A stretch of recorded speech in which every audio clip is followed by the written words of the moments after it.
मौजूद his holiness Dalai Lama साहब को मेरा नमस्कार, उनको मेरा प्रणाम। आज यहाँ पे आए हुए सभी साथियों को, टीचर्स, प्रिंसिपल्स, आप सब लोगों को भी मेरा नमस्कार।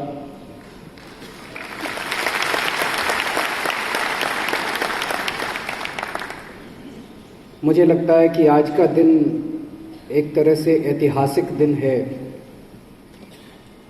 जिस चीज़ की आज शुरुआत करने जा रहे हैं वो मुझे लगता है 100-150 साल पहले हो जानी चाहिए थी। हम लोग शिक्षा का मतलब ही भूल गए थे। लॉर्ड मैकॉले ने आज से 150-200 साल पहले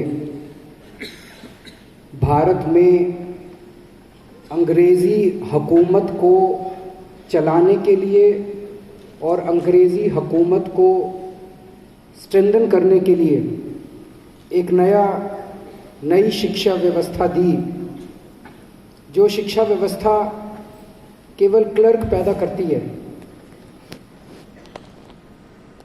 गांधी जी कहा करते थे कि शिक्षा का मतलब है अच्छा इंसान बनाना, अच्छा नागरिक बनाना। और एक आदमी जब शिक्षा पूरी करके निकले तो वो अपने पेट पाल सके, इतना कमा सके कि अपने परिवार को पाल सके। आज इन तीनों पैरामीटर्स के ऊपर हमारी शिक्षा व्यवस्था कमज़ोर पड़ जाती है। जो लॉर्ड मैकॉले ने 150 साल पहले, 200 साल पहले सिस्टम दिया था, दुर्भाग्यवश आज़ादी के बाद हमने उसको एज इट इज़ रखा, उसको बदला नहीं हम लोगों ने, जिसकी वजह से आज की पूरी शिक्षा व्यवस्था बच्चों को किताबें रटाने में लगी हुई है। शिक्षा का करिकुलम भी ऐसा है कि बस बच्चे को उसको रटना है, एग्ज़ाम में उसको एक तरह से उगल के आना है। पूरी अपनी शिक्षा पूरी करने के बाद मैं नहीं समझता कि हमारी शिक्षा व्यवस्था एक बच्चे को देशभक्ति से ओतप्रोत करती है। मैं नहीं समझता कि हमारी शिक्षा व्यवस्था एक व्यक्ति को अच्छा इंसान बनाती है, अच्छा नागरिक बनाती है। और इतने सारे लोग इतनी सारी डिग्रियां लेके आज बेरोजगार घूम रहे हैं। दिल्ली सरकार के लिए शिक्षा हमारी सबसे टॉप मोस्ट प्रायोरिटीज में है, क्योंकि मैं समझता हूं कि अगर हमने अपने देश को शिक्षित कर दिया, अपने बच्चों को शिक्षित कर दिया, तो हमारे बच्चे इस देश का भविष्य हैं। यही बच्चे बड़े होकर इस देश को आगे लेके जाएंगे। जितनी भी बातें देश को विकसित करने की होती हैं, वो सारी बातें बेमानी हैं अगर हमारे बच्चों को अच्छी शिक्षा नहीं मिलेगी तो। इसलिए सबसे बड़ी टॉप मोस्ट प्रायोरिटी मैं तो ये कहूँगा कि सारी राज्य सरकारों को और केंद्र सरकार को एक साल वॉर फुटिंग के ऊपर मिशन मोड में शिक्षा के ऊपर ध्यान देना चाहिए, ताकि पूरे देश में शिक्षा के प्रति एक ऐसा माहौल बने और हमारे देश के बच्चे और जो अनपढ़ लोग भी उनको शिक्षित किया जा सके। तो शिक्षा हमारी टॉप मोस्ट प्रायोरिटी रही है। जैसे ही हमारी सरकार बनी, आप सब लोग जानते हैं कि शिक्षा का बजट डबल किया गया। हमारे सरकारी स्कूलों की व्यवस्था बहुत अच्छी नहीं थी जब हम लोगों ने टेक ओवर किया। बहुत सारा काम करना था, लेकिन जैसा अभी मनीष जी ने बताया, एक एक क्लास में 100-150 बच्चे अगर बैठते हैं तो आप टीचर को कैसे कह सकते हैं कि आप इनको अच्छा पढ़ाओ? उसमें टीचर का कसूर नहीं है, उसमें व्यवस्था का कसूर है।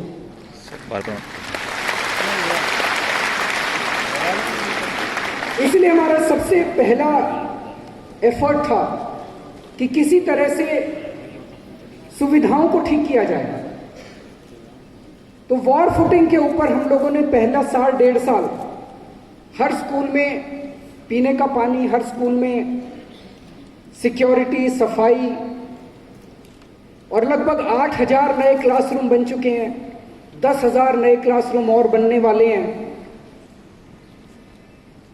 इसके बाद नेक्स्ट चैलेंज था टीचर्स को और प्रिंसिपल्स को मोटिवेट करना।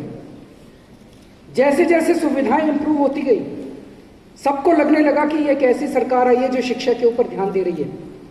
एक मोटिवेशन तो वहीं से आया जब एनवायरनमेंट सुधरने लगा।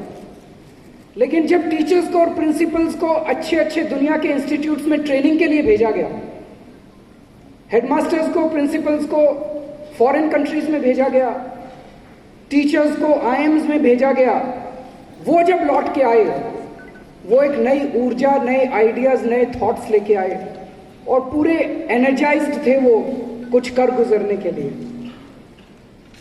अब तीसरे चरण में हम लोग एंटर कर रहे हैं।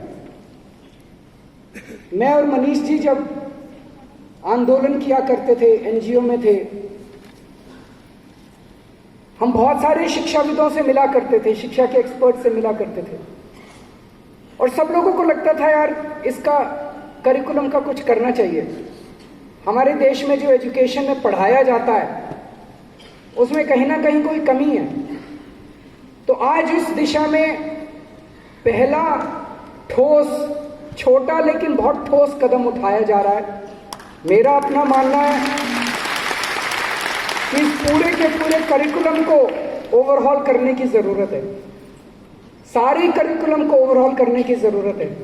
लेकिन आज जो हम करने जा रहे हैं कि हर रोज नर्सरी से 8वीं क्लास तक हर स्कूल में, हर क्लास में 45 मिनट के लिए हैप्पीनेस करिकुलम पढ़ाया जाएगा। ये बहुत बड़ी बात है, बहुत बड़ा कदम उठाया जा रहा है।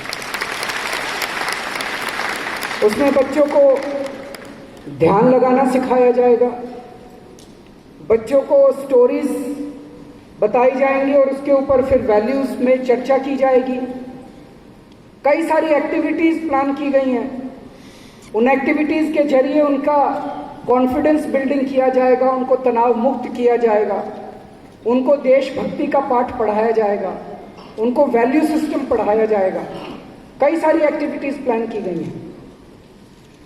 मुझे लगता है ये एक बहुत ठोस चीज है और हमारे खासकर सरकारी स्कूलों के अंदर गरीब तबके के बच्चे आते हैं, उन बच्चों के अंदर जब ये कॉन्फिडेंस पैदा होगा तो ये अपने आप को प्राइवेट स्कूल में पढ़ने वाले बच्चों से किसी भी तरह से कम नहीं समझेंगे।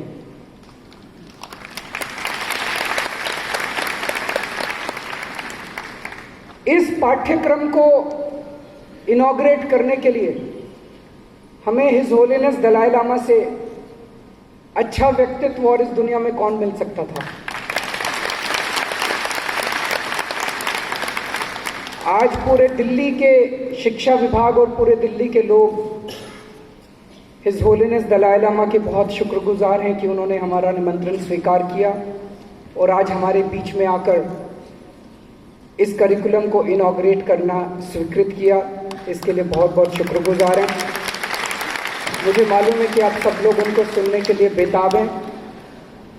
मैं भी आज उनको सुनने के लिए बहुत बेताब हूँ। बहुत बहुत शुक्रिया। Thank you so much.